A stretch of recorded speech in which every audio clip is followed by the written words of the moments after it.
Chickens are great, but they can also be very destructive. They'll eat anything that can fit in their mouth. They'll eat oats, grass, beetles, and even lizards. They won't think twice about eating the plants in your garden either. The garden has taken a great deal of effort, so that's why today I'm building a fence out of pallets to keep them in their portion of the yard. It'll go right about here. This will allow them to once again free forage in the backyard. As you can see, it can get pretty breezy here in Florida.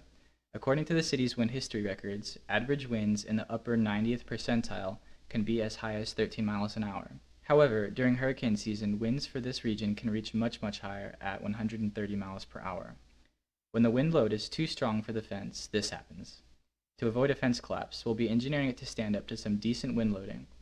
Now, I won't be making this to stand up to full hurricane force winds, because that would require making the fence semi-permanent.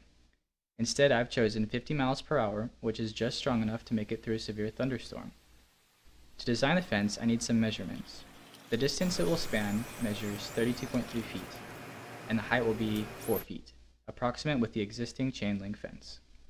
Next, I need to know how much pallet wood I've already broken down and how much more I need. This is the design for the fence. It looks like for this design, I just need another pallet or two. My backyard is surrounded by a lot of trees that act as a windbreak, so it's likely that the wind speed won't be so high near the ground. But we'll assume a constant wind velocity of 50 miles per hour instead of using a velocity gradient to be on the safe side. That's speed seen in a severe thunderstorm. The wind load will be at the center of area in this case, just shy of 2 feet above the ground. I'm rounding to 2 feet. Remember, the load is being transferred to the posts. The formula for wind pressure is given as 1/2 air density times wind velocity squared. When we substitute the values and take into account the appropriate unit conversions, we get a pressure of 6.4 pounds per foot squared. Next, the force acting on the fence is equal to the pressure times the area of the fence times the drag coefficient. The area of the fence is 14.67 feet squared. The drag coefficient for a long flat plate at 90 degrees can be found on engineeringtoolbox.com, equal to about 2. That comes to a force of 188 pounds per post. That's pretty significant, so we need to design it to be stable, or else it'll fail. I found this engineering journal article titled Simplified Analysis of Laterally Loaded Post, which explains how we can design for a load represented by the R vector at the top of the free body diagram shown here. The paper outlines these first 3 equations, from which he derives the 4th. This equation will tell us the maximum load R at a height above the ground for a given post's depth, width, and post rotation angle, or the angle the post will lean. The only value we don't currently know is K, the modulus of lateral subgrade reaction with depth. What? The modulus of lateral subgrade reaction with depth. Luckily, there is a chart included with some common values for K for different soils according to the United Soils Classification System. If you've ever wondered what your soil type is at any place in the US, you can find it on the Web Soil Survey database through the USDA. There they have an interactive map where you can find your address or area of interest and get a complete report of the soils in the area. I was pretty impressed by the amount of resolution available. You can see that there might be a slightly different soil that's been mapped across the street from you. Once you found your address, check the associated soil tag number for the soil series and find it on the left panel. You can click on the link to see the soil type or reference the soil series on your county's geological survey document, both of which confirm my sandy backyard is an SP type. If we look on the chart, we see fine loose sand has a K value of 5 to 8,000 kilopascals per millimeter per meter. Now I have all my values to come up with this post load calculator. I found that for a load of 188 pounds, we're going to need post depths of 2.8 feet. Now I'm digging a hole for a post load test. This test will tell us whether or not any of this actually works.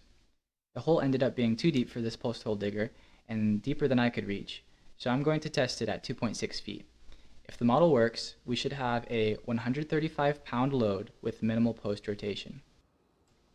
Alright, so we built this post load test rig to see if this model works and worth referencing in the future.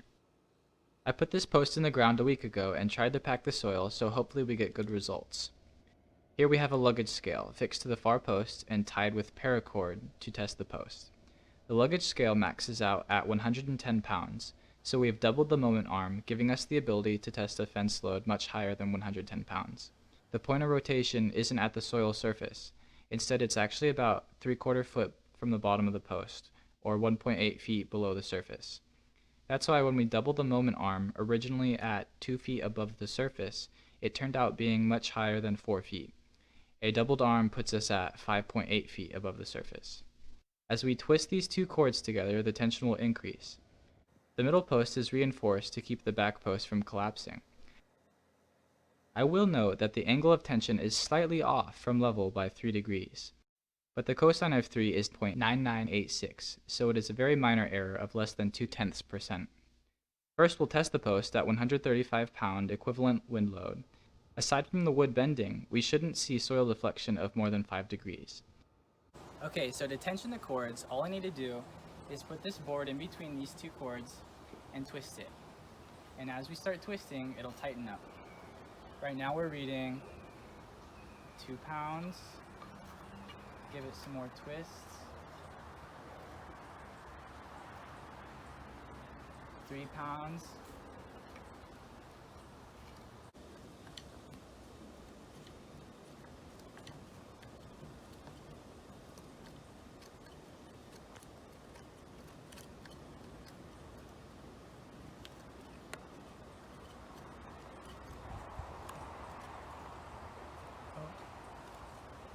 What does it say? 29. 30.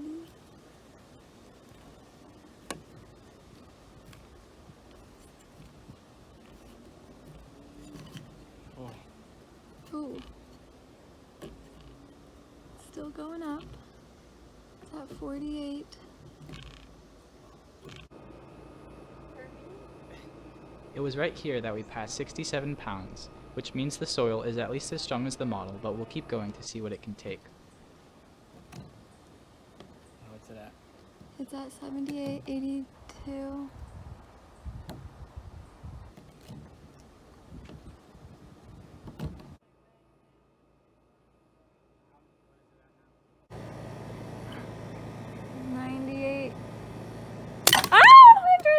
Whoa! Well, the wood didn't fall, but something man. broke. You broke it. I broke the scale. As we break the scale, we learn that 2.6 feet post depth is actually deep enough to support the full 188-pound design wind load, with extra. We later did the test without the scale, but the post snapped before the tension could pull it out of the ground, so it looks like the post strength is the limiting factor here. The last thing we need to check is the weight of the gate to size the hinges. I found some 4-inch hinges on Amazon, and it says 3 of them can support 15 kilograms or 33 pounds. Or I can go with the 6-inch ones that can support 25 kilograms or 55 pounds. I weighed the wood that would be used to build the gate, and it's 28 pounds, so we should be fine using the 4-inch hinges. Now I can begin to construct the fence, which will constitute part 2. If you found this video useful, be sure to give it a thumbs up and consider subscribing.